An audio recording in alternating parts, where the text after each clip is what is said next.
10 years ago, FIFA 16 was released, and if I'm being honest, I could stop the video right here because that statement is enough to describe what FIFA 16 meant to the community. Nothing.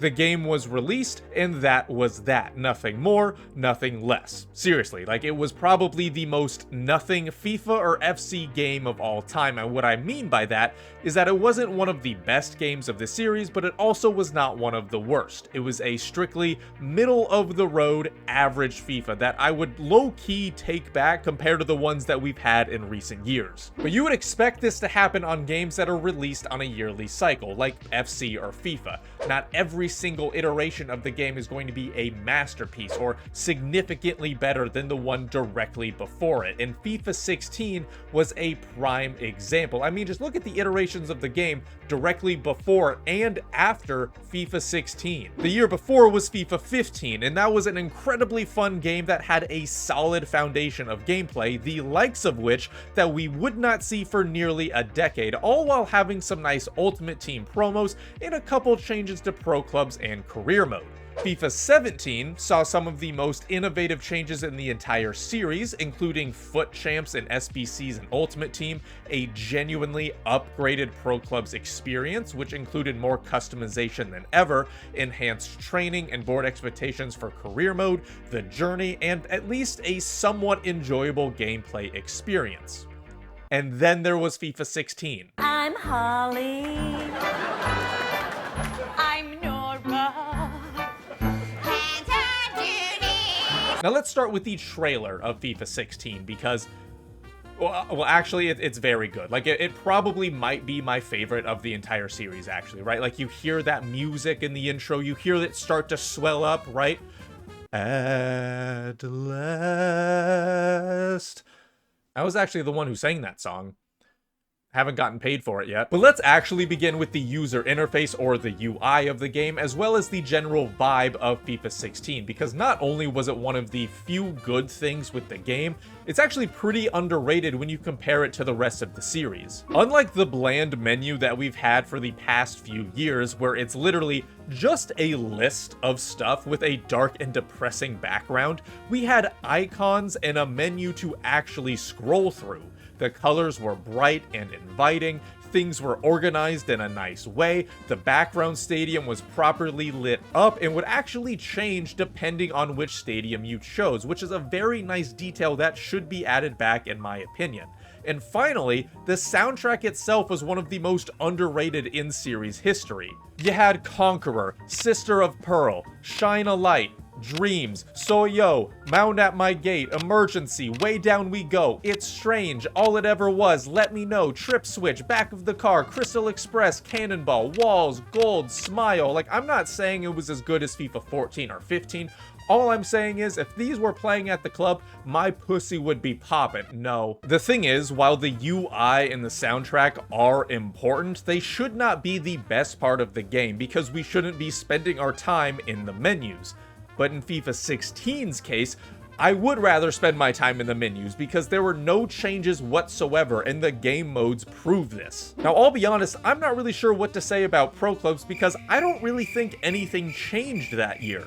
This game mode would get a huge facelift and some genuine improvements the following year, but in FIFA 16, it was business as usual, and the business was a rent-a-clown service inside a disheveled storefront.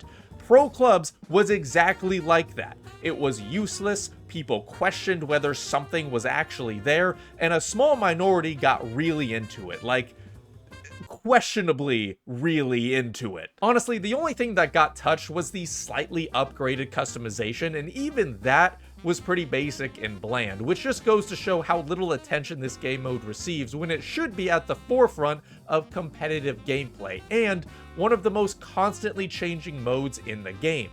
But at least it fits the description of FIFA 16. Forgettable. Now, the career mode for FIFA 16 didn't really see much of an upgrade either. Training was introduced, which was something that was asked for years, but that was the only sizable change. Even though the presentation looked good, that was added the year before, so it wasn't as if this was groundbreaking or new.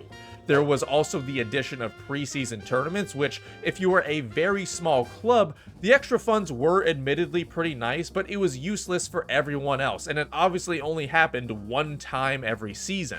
Squad building was the same, signing players was the same, simulating games was the same, just about everything you could think of from an actual discernible and distinguishable level was the same. Career mode users are used to disappointment basically every year, but this was an entirely new low. Again, the next year of career mode would actually see a few more changes that would at least make the game worth purchasing, but for FIFA 16, that could not be further from the truth. Now, Ultimate Team would follow in the path of its game mode brethren and would get a pretty big lift and improvement in FIFA 17, but in FIFA 16, it just got a single step up from that rent-a-clown service. In this case, it was renting the clown's sock. So sure, a little bit more useful, but are we really happy with that? The one change they made to Ultimate Team that year was adding foot draft. Now, granted, in that particular year, it was actually okay. Now, the rewards still were not great, and they remained largely unchanged this entire time, but they meant a lot more back then, and it was the first time where everyone could routinely try out the best players in Ultimate Team. Genuinely, it was a somewhat decent addition, but 15,000 coins per entry was a bit steep back then, especially when it should be free with lesser rewards. Don't get me wrong, Seasons was and still is the better game mode to play compared to its modern day counterpart Division Rivals, because you could play however much you wanted and get rewarded instantly after finishing a season. The tournament varieties were still great to play too, as they constantly offered special tournaments for promos. Do you remember these Fuddies cards? Pepperidge Farm remembers. And the content from content creators was actually very, very good. Whether it was a series like The Very Best or The Ultimate Team, or just random player reviews and their absolutely ridiculous thumbnails. But none of this really matters if the gameplay can't support it, and this is where we start to have problems. And just as an example, let me prime you with this FIFA 16 gameplay video from EA Sports specifically. Experiment with the exclusive FUT features to give you the edge over the competition. Subscribe to our YouTube channel for more FIFA 16 tips. This was on EA's YouTube channel from a video called FIFA 16 Ultimate Team Tutorial.